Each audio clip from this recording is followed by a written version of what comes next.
let's not waste any time. Clannad is an anime we wanted to talk about for a very long time. I was originally meant to use with One Life.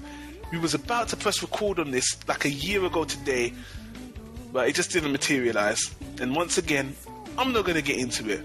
But let's just get on with this. Now, usually the things that make me cry with these kind of harem animes is the fact that the guy never actually gets to sleep with all the girls. Wow, that's what makes you cry. Then I watched School Days. And then I was like, I don't really want to cry now. I want to kill somebody, the main character. Then I watched Clannad, this in particular, where I was crying because it was kind of emotional. Why are you making me cry? And before the people call me a pussy, let me explain why. This anime was created by Studio Key, man. Now this company, they just go out of their way to make animes that try to get emotion out of you. The two examples are Air, just the name Air on its own, Air TV. That's an anime that's it's okay. It's pretty good, actually. I haven't seen the movie, though. Then after that, there's Canon. Canon is similar to Clannad. But where Canon failed, Clannad succeeded. Okay, that's interesting. Clannad is based off a visual novel. Now, when people say visual novels, they always think hentai games, and a lot of visual novels always have sexual elements to them. Clannad actually was one of the visual novels that doesn't have any sex in it, which is ironic, which you're going to get to later, which will tell you why it's ironic. You are going to get to that later. But apparently, there was such a big demand for sexual content in the visual novel, they actually ended up making another visual novel with sexual hentai game, basically. It's called Tomorrow After. It's a Wonderful Life. So just before people say, no, there isn't, there is one. It's called Tomorrow After. It's a Wonderful Life. That is the hentai version of Clannad game. So that's what the anime is based off. Not the hentai version, the normal game. Anyway, let's move on with the basic plot line, because I'm getting real hungry, so I'm trying to breeze through this. The main character is Tomoyo. He's a very unhappy junior high school student who, for whatever reason, doesn't really like his town or school life that much. He's just kind of gloomy. One day, he's walking home and he sees a shy girl on a hill. Her name's Nagisa, and it's the first of many girls he meets, but it's the first girl he meets on the hill. When you first see that scene, it's kind of iconic in the anime, and when you watch it, you'll find out why. But anyway, the anime revolves around Tomoya, the girl he met on the hill called Nagisa, and 4 other girls that we're going to talk about. All those girls have different personalities and their situations. They go through the situations and the problems. It sounds like your typical harem anime. 1 guy, 5 girls. But Clannad, okay, it's better than your typical harem. A good example of that is the harem that Nuance loves called Shuffle. Which Nuance are you talking about? He's woke me up from my slumber. What are you talking about? Shuffle? Yeah, I noticed you were getting a bit quiet there. I thought if I threw that Shuffle name, that'll wake you up. You remember Shuffle? Choked on the piece of the burger that I was eating. What's Shuffle about? The guy who has to pick 5 girls and half of them are demons, half of them are angels and all this other crap. It's about foolishness. It needs to shuffle itself up into the bin. Alright, so anyway, man, when you talk about characters in Clannad, there's a lot of characters, man. Apart from the 5 girls, you got going into each character with this anime is a little bit tricky. So let me just go through the names. The main character's name is Tomoyo. Then you got Tomoya. This is where confusion starts. With an O. Tomoya with an A. Then you got Nagisa, the girl who met on the hill. Kayo and Ryu, they're twins. Yep. Tomi, she's the library girl. And Fuko, the starfish girl. The best part is, because this is a harem, this is how harem anime works. You got 1 guy and you got 5 girls. And what the anime usually does is, you have a couple of episodes of every girl. And that's how Clannad starts off. So we're going to jump, before we get into animation. We're gonna do this a little bit backwards, you know what I'm saying? We're gonna start with the storyline first. I'm gonna jump right in with the storyline because each of the characters have their own mini storyline. Yeah. The anime starts with Tomoyo meeting Nagisa on the hill. Yep. That's his first friend. Everything's all good, all lovely. And then the first official arc, the first girl they focus on is this girl with a starfish called Fuko. For some reason, they focus on this girl for 10 or 8 episodes. The first season of Clannad is 24. The second season is 24. They waste half of the first season on this storyline that is so annoying. It's about a girl who wants her older sister to get married to some guy, and she makes these cookies, and people can't remember. No, it's not cookies. It's she makes these starfishes out of wood, carved wooden starfish. Okay, I wish they were cookies. She makes these starfishes out of wood or whatever, and she wants people to remember her sister. Because her sister is a teacher, isn't she? Is she not? Is she not a teacher in the school? Yeah, I think her sister's a teacher in the school.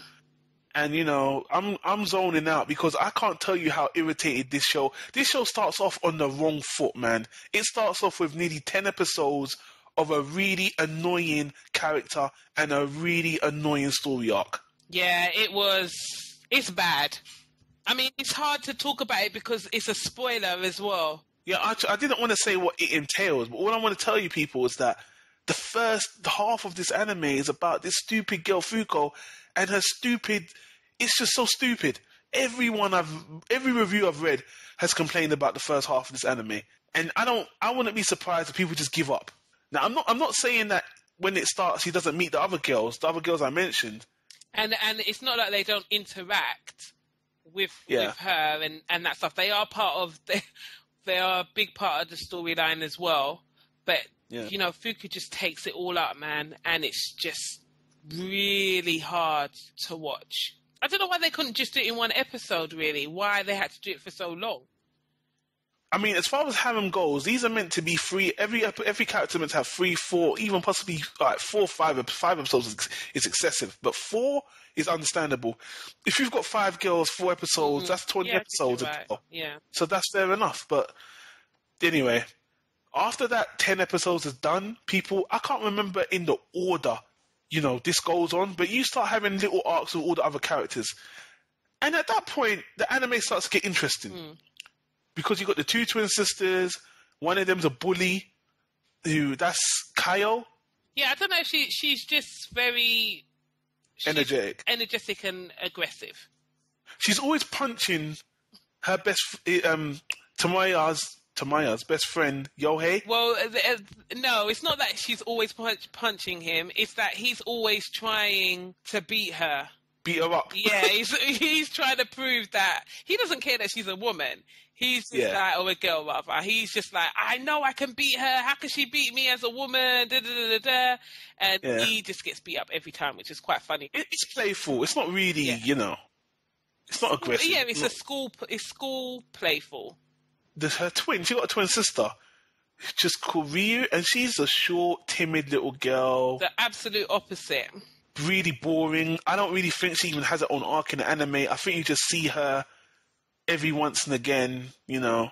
Well, she's quite timid, and, you know, her sister takes up a lot of her air, put it that way. Yeah. And her and her sister do seem close, though. They are very, very close. I think her sister... looks out for her in a sense.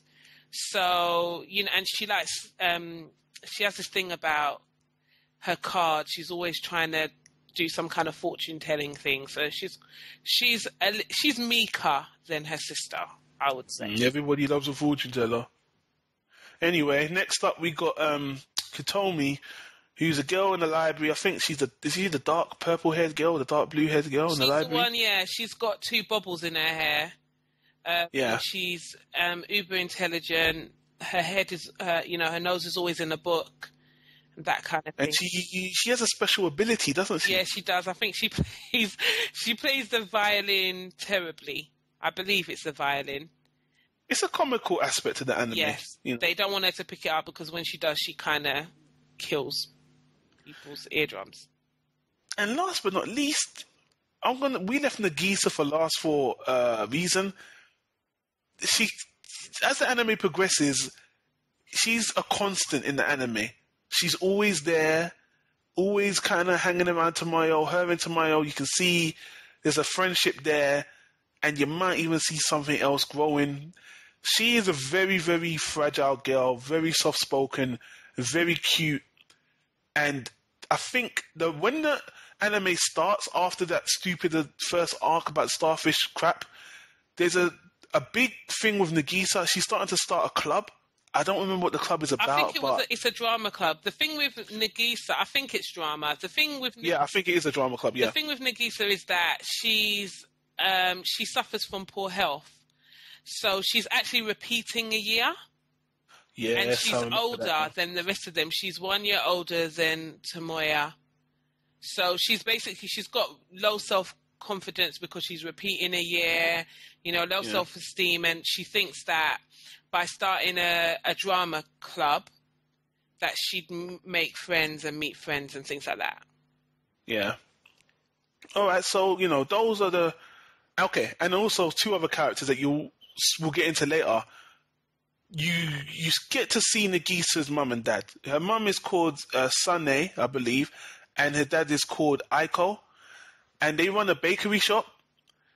And as Tomoyo and Nagisa become friends, I think he visits her a couple of times and visits the shop and buys some bread, and it's very comical, and those two characters are very, very likable, and as the anime goes on you get to see more of them. So where should we start with? Okay, we've spoken about how all the characters interact with each other. Basically at the end of season 1, we're going to have to go into a little bit of spoiler territory.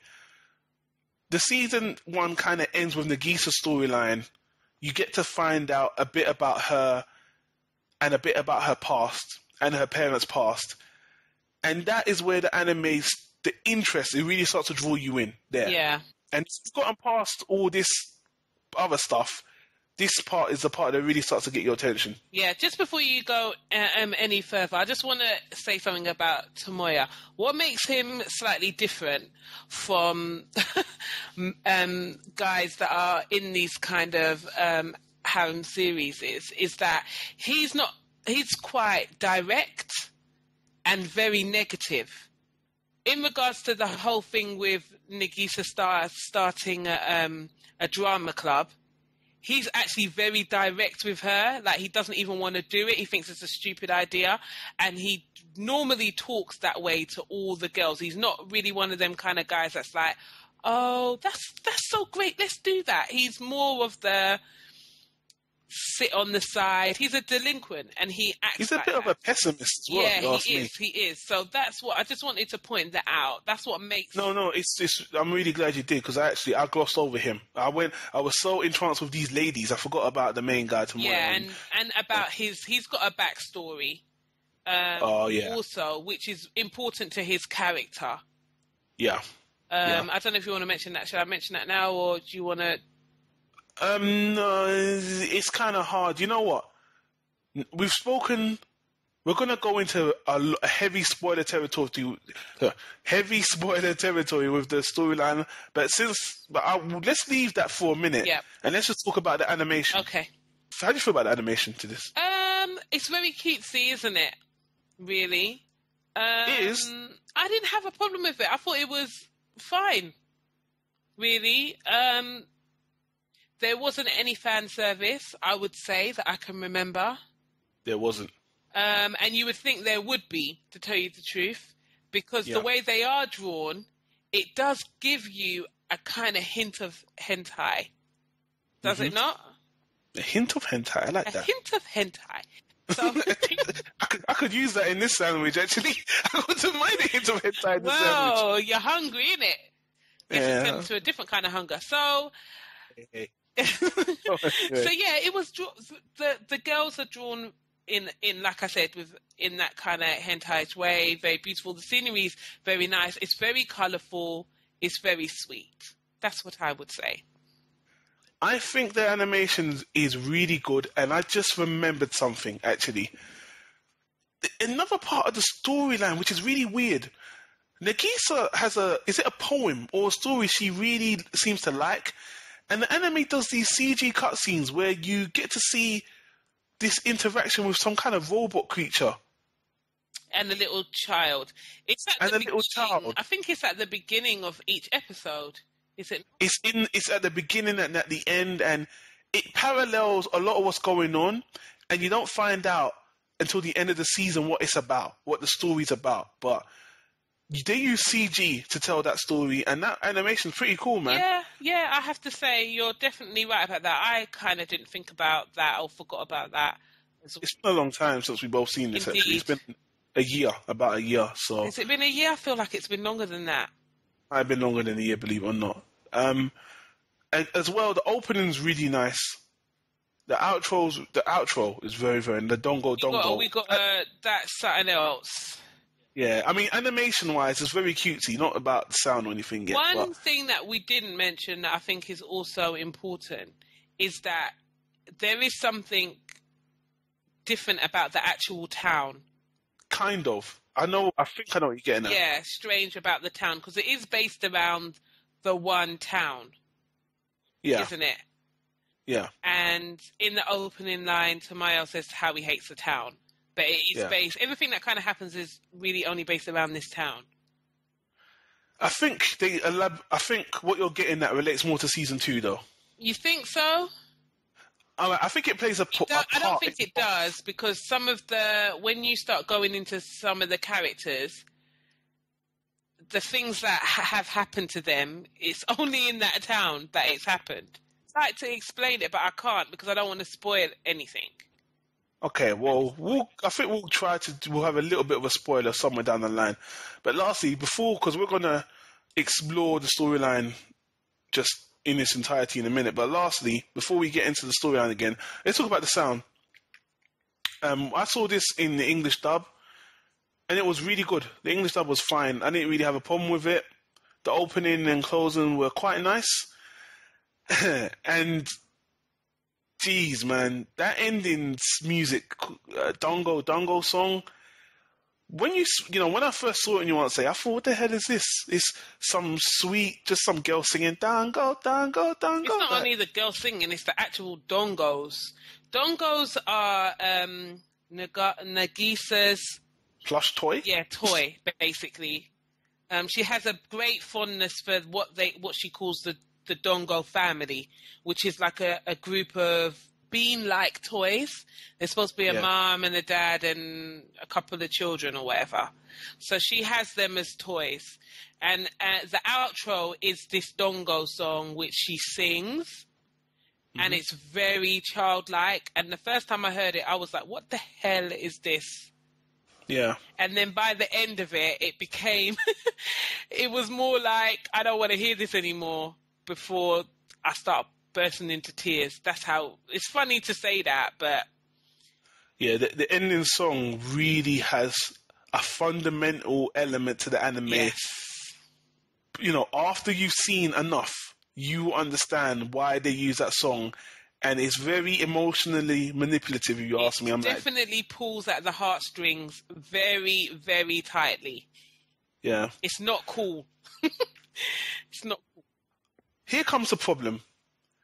In harem anime, the way it ends usually is the guy doesn't choose one girl. He ends up with all of them.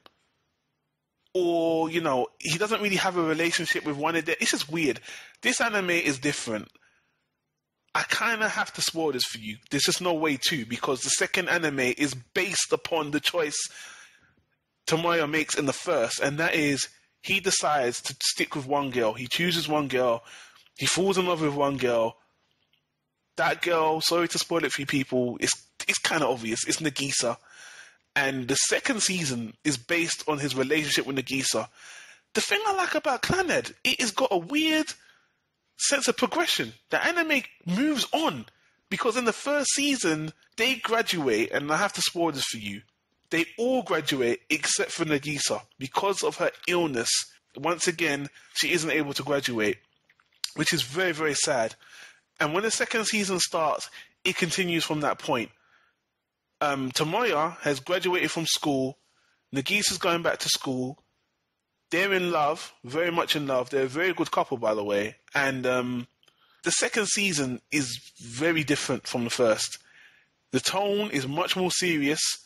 I like what it's about. I'm kind of going to gloss over this because the only spoiler I've given is that he ends up in Nagisa. I'm going to try not to give any more spoilers, but the second season is about the relationship between Nagisa and Tomoyo. Later on, something very tragic happens, and a new character is introduced, and the storyline is about that.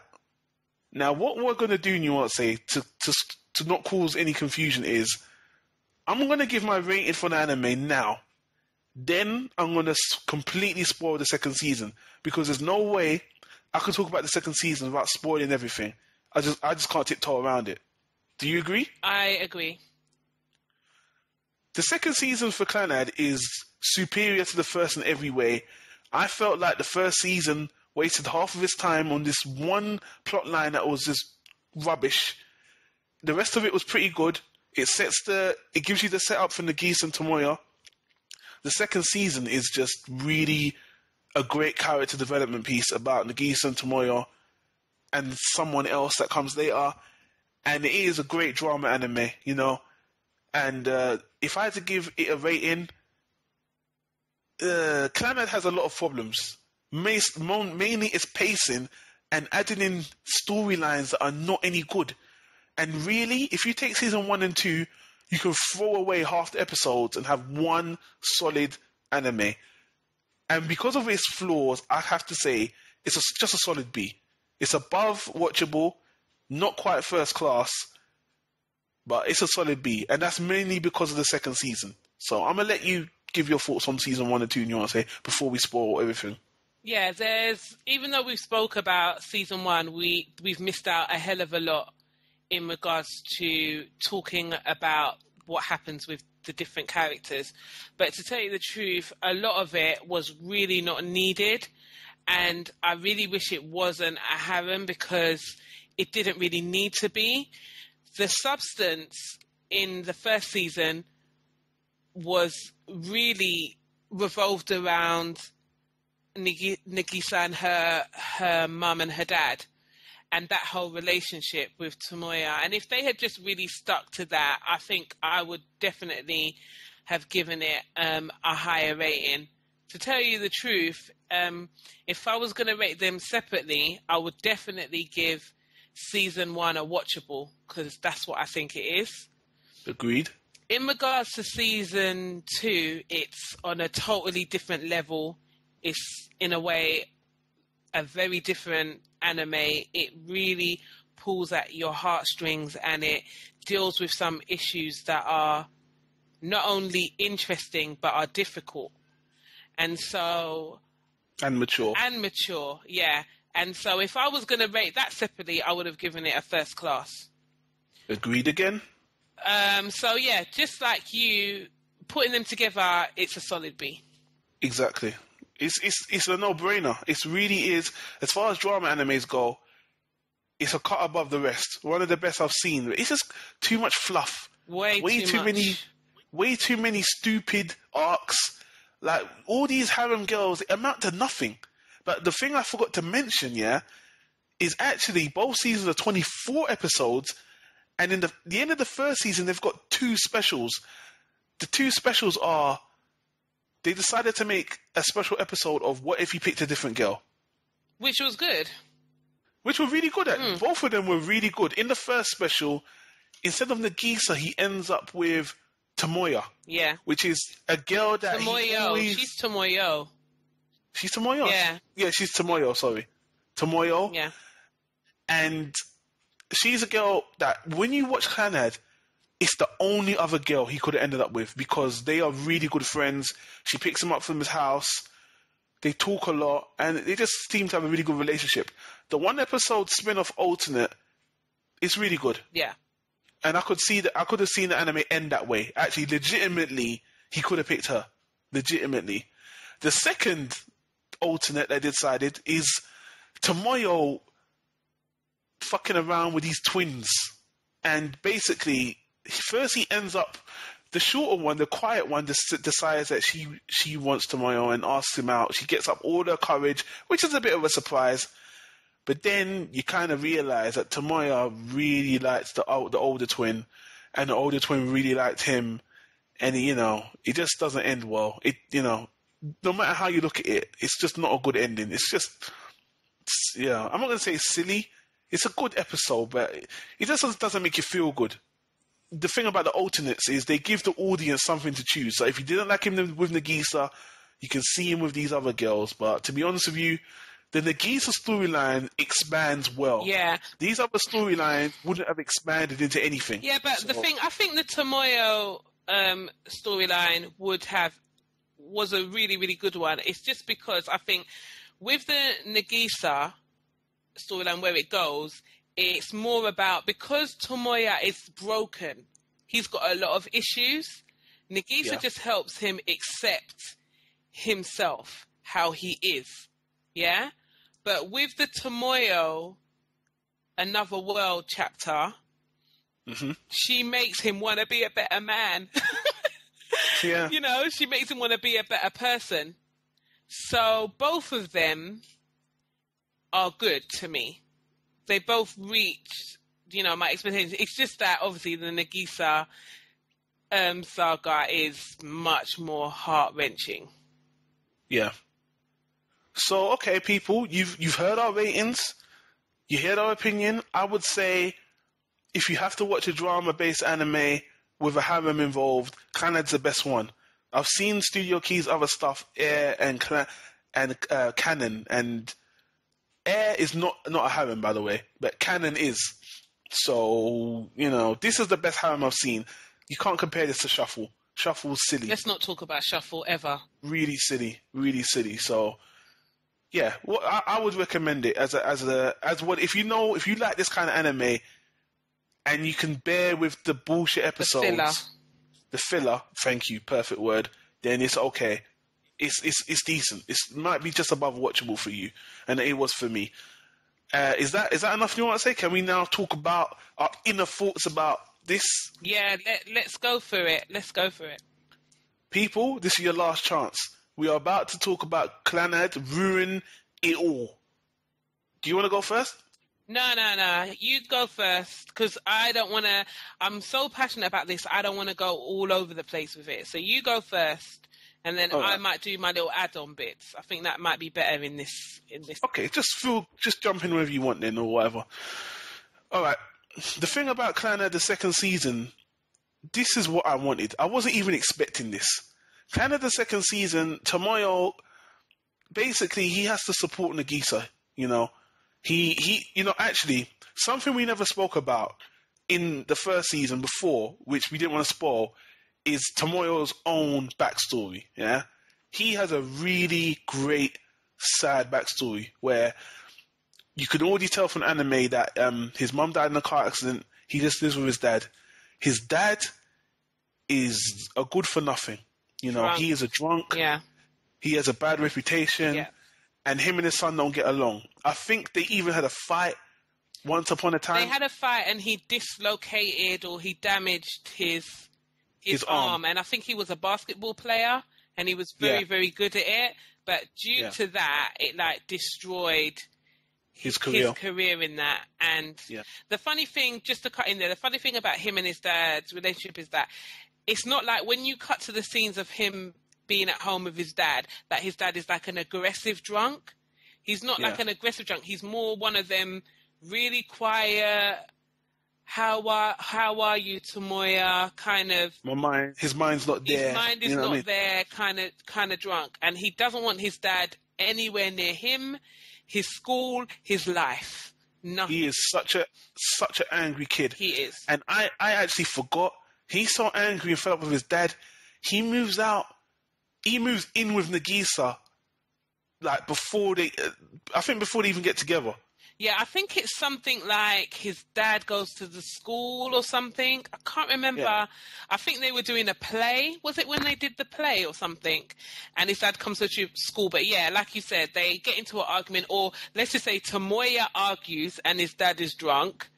And he's just like, I've had enough of this, and just picks up his stuff and goes and moves to Nagisa's. Yeah, and you know what? I have to say, man, Nagisa's family is the best part of this anime. Nagisa's mum and dad are so mature. They have a great and very sad storyline about Nagisa, because Nagisa's very fragile, and this is we're already in the spoiler section. You find out that Nagisa's mum and dad were actually, they had high-paying jobs, and they left Nagisa on her own one night, and she nearly died. Yeah. And, you know, they nearly lost their daughter, and they just changed their life for their daughter. And you know what? This ain't done in a sappy way. It's done in a really good, realistic way that gets to your heartstrings. And I think that was at the end of season 1 you found that out. Yeah, they don't ever mention it. Basically, I think she finds some diaries or something and finds out. She never knew that her parents were in a high-paying job. She always just thought that they ran this store in front of their house. That they wanted to. She didn't think it was because of her that they stopped. Yes. She just thought they just decided to change their job, and, you know, and it breaks her heart, and it's a very sad, but it brings them together as a family. And Tomoyo, he becomes part of the family. He becomes more than just a boyfriend to her. You know what I mean? They become a family in themselves. Yeah, I think the thing is that this is what Tomoyo has kind of been looking for, because he lost his mum early, his dad's a drunk, and Nagisa's family is really well put together. The dad has very good comedic. He brings good comedic value to the anime anyway. They both do. And I think he yearns for that. So he moves in with them because he wants to be around. He wants to have a family. He wants to be around that. And he's a very negative person. He's not really a nice guy. You know, He sits there and says that the family's crazy. I think there's times when he's like, what's wrong with your dad? Your dad's a pervert, or blah, blah, blah. And stuff like that. But he's really only saying that in some kind of jest. He loves being there. He loves being around them. He does. And as a couple, talking about Nagisa and Tomoyo, we're going to talk about the issue in a little bit. Tomoyo. I can't. Potato. Yeah. Anyway. You're funny. The relationship between him and Nagisa is really, really good, man. It's like he's got a lot of issues, and she is really soft and gentle, and he needs that. You know what I'm saying? Yeah. That's like a man who needs a good woman, and she's a good woman, a really fragile woman, and she drives him to want to be like a real man for her, you know? And basically, in season 2, he decides that, he doesn't want to live off the family. He wants to be his own man. And I'm not sure, spoiler again, I'm not sure if this is before or after he finds out that he actually gets her pregnant. No, you're missing the whole thing. Basically, they get married beforehand. Oh, okay, Before I totally forgot. They get pregnant, which I think it must be some kind of immaculate conception, because, come on, man, we'll talk about that in a minute. But they decide that they want to get married. Okay. First, and all their friends are quite shocked because they're young. He finished his school, she doesn't. They decide they want to get married. I think it's in between the whole marriage thing, or no, I've got it wrong. Tell a lie. He decides he doesn't want to mooch off the family anymore, so he gets his own apartment. When he gets his own apartment, that's when he gets a job. That's what I thought. Yeah. No, but you started bringing in the whole pregnancy thing. They didn't have. Okay. They had marital sex. But it makes sense. Maybe, honestly, we might be both wrong, because I'm starting to think that maybe after they got married, he thought, I don't want to live with your parents. No, we're not wrong, because I remember her helping him move in. So he got the first. You're exactly right. That's exactly right, yeah. And then he got the job, and then that thing. She moved in later. Yeah, they got married kind of thing and moved in. Yeah. After that, all right, let's talk about the Immaculate Conception. Now, the problem I have with Clannad, when you see harems like this, and at this point it's not a harem anymore, but even when you see animes like this, I didn't see any fan service. That's fine. But you're together now. You're in love. Let me see you kiss. No. Did you not see them kiss? Okay. You know, obviously she's very, very fragile girl, so I'm thinking, okay. She ain't that fragile, man. But basically, the way the anime goes on, I'm thinking, all right, you know what? This ain't going to be a sexual anime at all. Something, okay. So then all of a sudden, when she announces to her mum and dad that we have sex, all of a sudden. No, it wasn't all of a sudden. Basically, what happened was, I want to break it down a little bit more than you. The thing that really bothered me was that the fan service, you know, I don't really care about that. It didn't bother me, there wasn't any, and I don't really care because I'm not really a fan service kind of girl anyway, whatever. When they actually got married, yeah, and they were living in the same house, I really wanted a kind of please teacher moment where they actually have sex. Because there was a lot of longing and holding hands and, you know what I mean, talking and discussing, being together, I love you, I love you. They did all that, yeah. But I just wanted them to have sex, you know? Come on, consummate their marriage. I didn't need to see it, but I wanted to see some kind of, you know, please teachery, business. Do you know what I mean? I would have done with one of those corny scenes where they kiss, the light goes out, and it's the next day. You don't even get that. The fact of the matter is, yeah, the thing that really bothered me was that I think there was a bit where she was having a shower and he was sitting there waiting for her. So they made out like to say it was going to happen. We were going to... Anticipation. You know what I mean? The anticipation, something, yeah. But what bloody happened, which I thought was ridiculous, redonkulous, was that you see them in bed, lying next to each other, fully clothed in, one was wearing blue pajamas, the other was wearing pink pajamas. Then, to make that worse, even though they were lying next to each other, they had separate quilt covers. And the quilt cover matched their bloody pajamas. So, obviously, Tomoya was wearing blue pajamas, blue quilt. She was wearing pink pajamas, pink quilt. And they were holding hands in the middle and blushing. I was like... what the hell is this? I wanted like a Please Teacher moment. Like, you know, after, you remember in Please Teacher, they went to that hotel, that seedy hotel. And then afterwards, like they had sex and you kind of saw bits of it. And yeah, that was fine for them, whatever. Good. That was like, yeah, good, fine. And then, but they were walking through the field afterwards and they were looking at each other hand in hand like, you satisfied? And then, you know, and he was like, I'm satisfied. You satisfied? I'm satisfied. Yeah, they're all satisfied. Let's hold hands and walk through the field in silence because we're satisfied, we're tired, let's go home. Do you know what I mean? I didn't want to see this great love turn into holding hands in separate quilts and pajamas. And then it cuts to the scene later when she finds out she's pregnant and the parents are like, what? You're pregnant? And then she goes, we do have sex, you know. And I was thinking, really? Do you? Because I really thought it was a turkey baster.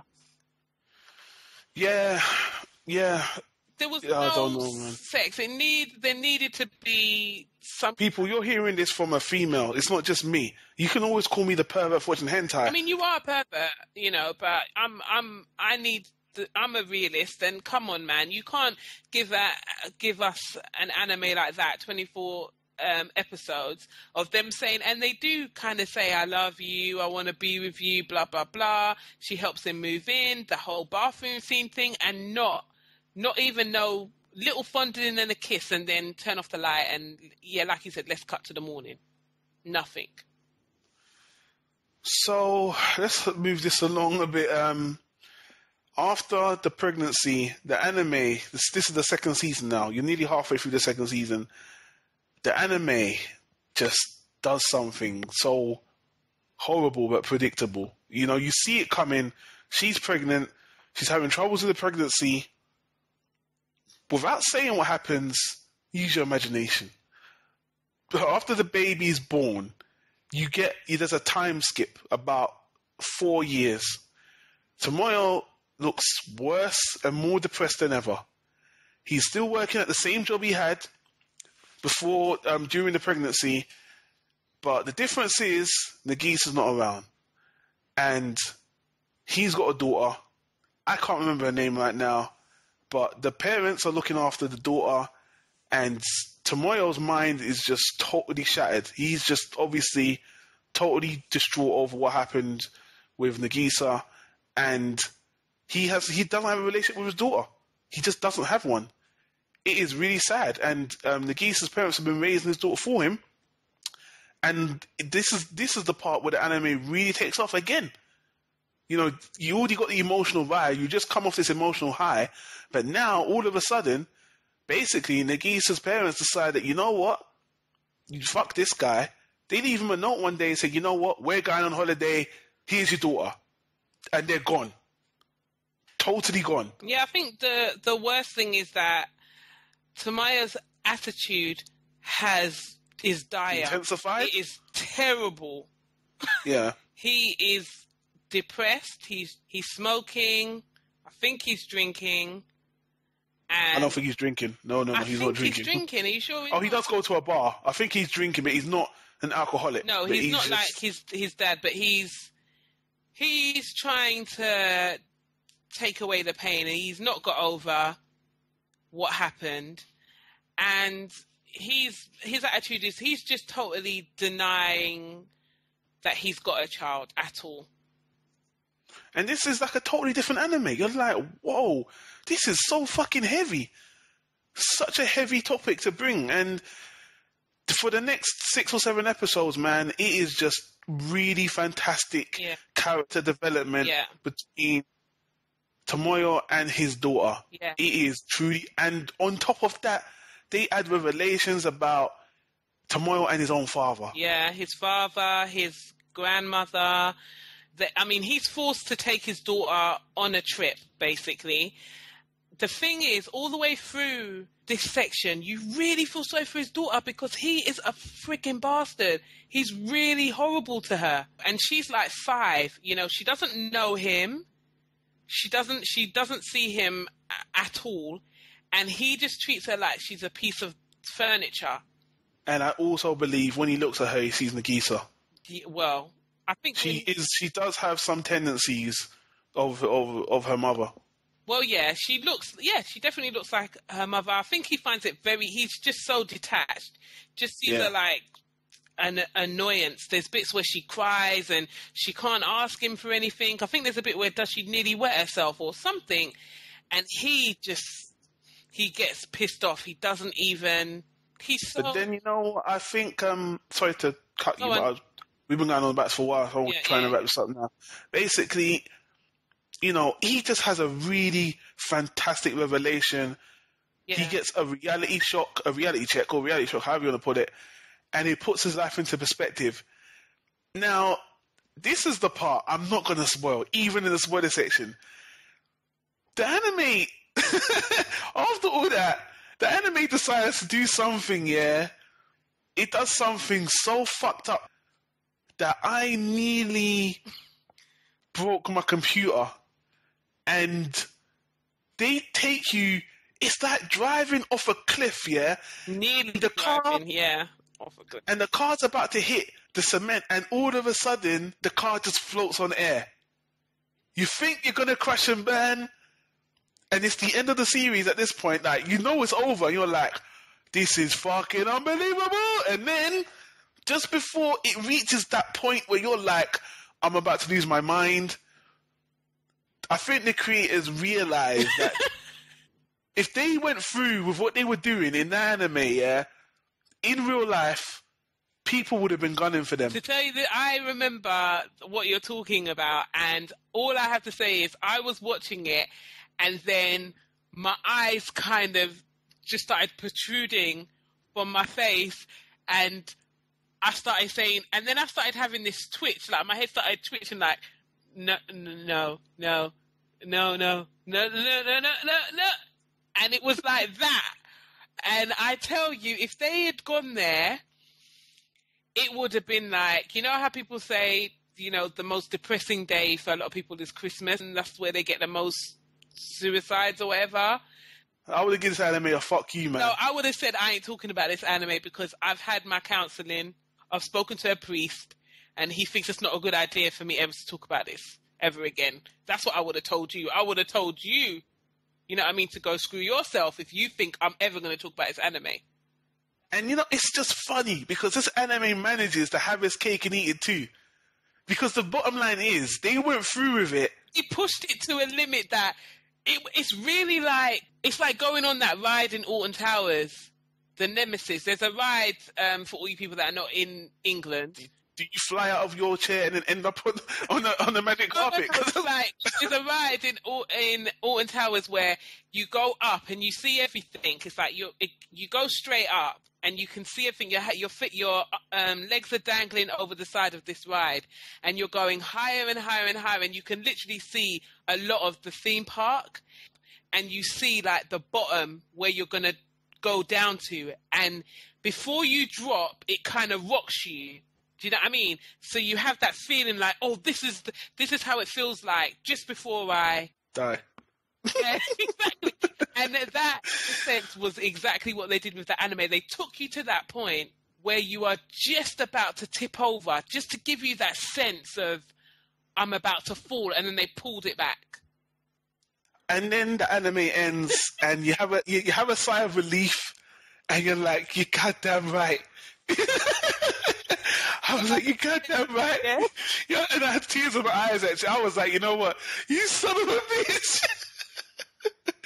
This anime is the most manipulative anime I've seen to date. Serious, they force them tears out of your face. I tell you, I don't care how hard you are, if you ain't gonna get if they ain't gonna give you a reaction out of this, then what can I say? And then the thing is, for you to get a reaction, you would have to have got that far. Do you see what I mean? If you get to that point, you're definitely going to have a reaction. And I will say, as soon as after you've watched the whole anime, when you hear that Dongo Dongo song anywhere else, it might reduce you to tears. So yeah, I mean, going back to my rating, man, that season 2 is truly phenomenal. And the only other thing I didn't mention is that when Tomoyo is working in this job, there's a good arc of him talking to his workmates and realizing about the struggles of supporting yourself, living on your own. This anime tackles so many good topics about being an adult. So many that is just season 2 is so different from season 1. It is.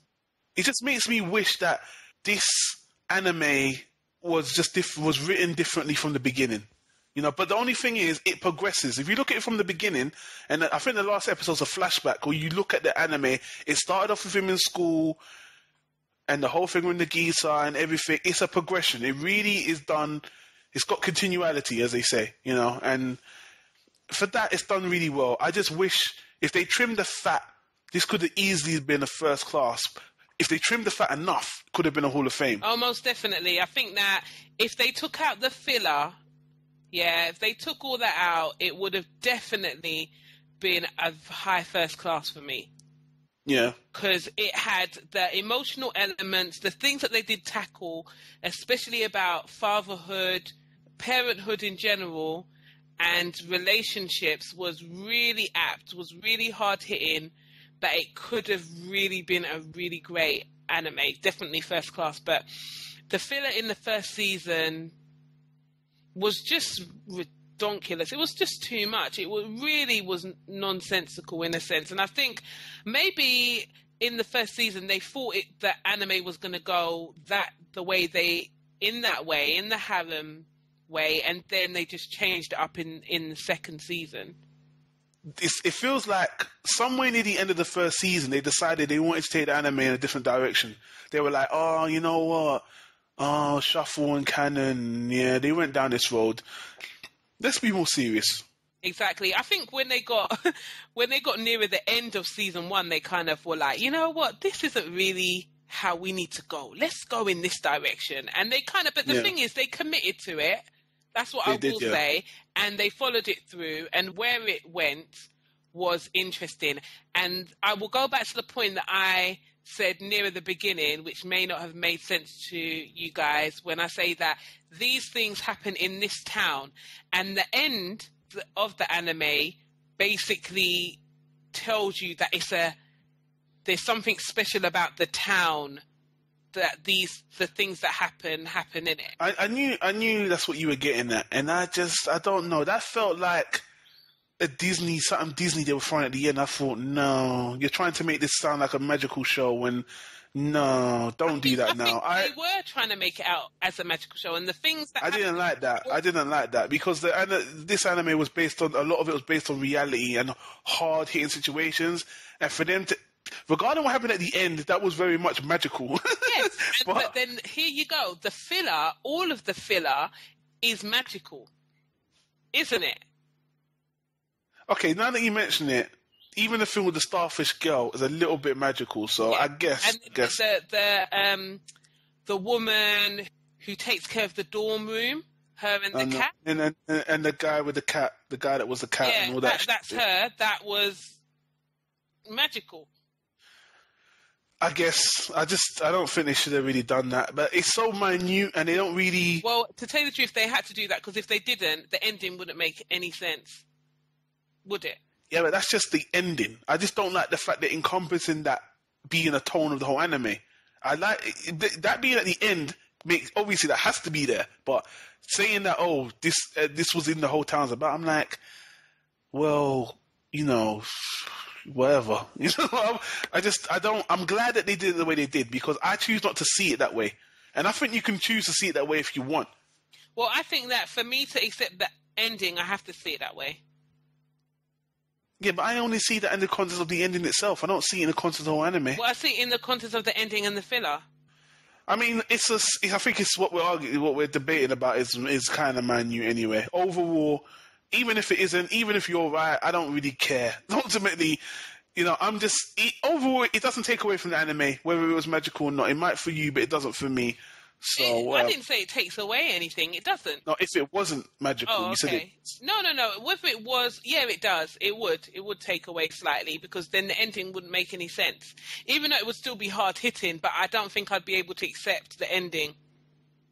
Well, anyway, people might be really confused now if they don't know what we're talking about. But like I said, Clannad is a solid B. If it didn't make so many mishaps and waste so much talent and potential, then it would have been higher. So, people, check it out, man. Yo, check that out. And I'd like to know what people think about that. Even though when I say something like that, no one tells me what they think, so. Yeah, and even if they've seen it, some people probably... If you look at it at the cover, it just might look like another harem, but they just haven't advertised this more for what it really is. Yeah, unfortunately, I would say you can't make the mistake of not watching season 1. It doesn't matter anyway, because I think I recommended this to you anyway, so you would have watched it anyway, so...